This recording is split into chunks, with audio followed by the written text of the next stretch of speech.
Et il y a quelqu'un peut-être qui a développé cette mauvaise compréhension de la parole que c'est parce que Dieu m'utilise, ou bien j'ai des songes qui s'accomplissent que je suis sauvé, ou bien je chante bien, j'ai une belle voix, et on bâtit sa voix sur son don. Je fie seulement sur ton don, croyant que parce que Dieu m'utilise, parce que Dieu me parle au travers des sens. Dieu a parlé à Pharaon, Dieu a parlé à Nebuchadnezzar, Dieu a parlé à Satan dans Job chapitre 1. Il a parlé à Satan, il dialogue avec Satan. Quand nous allons dans le livre de Roi, comment Dieu il convoque une assemblée et Lucifer qui arrive, un démon qui arrive, il dit comment c'est du Rome à Cabo pour qu'il aille afin que la parole de Michel s'accomplisse. Dieu causait avec les démons, Dieu causait avec Lucifer. Mais c'est toi qui te parles. Ça va dire que tu es sauvé, bien-aimé Seigneur. Mais est-ce que tu vis la vie de la parole? Est-ce que tu manges le rouleau et que la vie du rouleau devienne en toi? Est-ce qu'en toi tu as la vie de Jésus-Christ?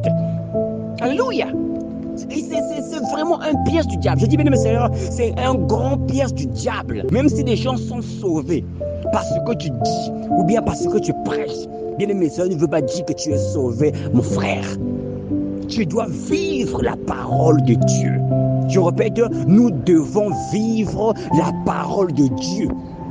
La sœur de Marie était occupée à tout, à préparer, à utiliser les dons. Elle prépare, à par-ci, par-là. Mais je dois dire que ça, c'est plus bien. Mais ce n'est pas important. Ce qui est important, c'est la parole. Si tu ne te confies pas à la parole, si tu n'as pas du donnes de l'importance à la parole, si tu ne vis pas la parole de Dieu, mon frère, si tu as un don, parce que Judas était quelqu'un qui a été un parmi les 12, il a été envoyé, il est revenu étant joyeux. Ah, les démons nous sont soumis. Il a dit ne vous recevez pas parce que les démons vous sont soumis, mais recevez parce que votre nom est écrit dans le livre de vie. Vous voyez bien le Seigneur, l'opération du don est une bonne chose, mais cela n'est pas une évidence, bien aimé Seigneur, que tu négliges la parole de Dieu, tu négliges de méditer la parole et de l'appliquer dans ta vie et que tu fies seulement sur ton don. C'est dans Luc chapitre 10 à partir du verset 40 jusqu'au verset 42. La Bible dit, Marthe occupée à divers soins domestiques. Vous voyez ce qui se passe aujourd'hui? Les gens sont occupés à prendre soin de l'église, à balayer l'église, à prophétiser, à manifester les dons de l'esprit. C'est bientôt tout ça, bien le Seigneur.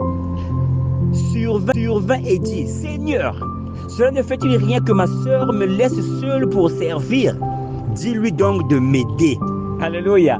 Remarquez ce que Jésus dit à Marthe. Il dit, le Seigneur lui répondit, Marthe, Marthe, tu t'inquiètes pour beaucoup de choses. Une seule chose est nécessaire. Marie a choisi la bonne part qui ne lui sera point ôtée. Assise là en train d'écouter la parole. Même si tu ne prophétises pas, même si tu ne manifestes aucun don de l'esprit. Mais si tu vis la parole, mon frère, si tu as en toi le Saint-Esprit, mon frère, tu es un candidat pour le ciel. Je répète, tu es un candidat pour le ciel. Alléluia. Que le Seigneur délivre quelqu'un cet après-midi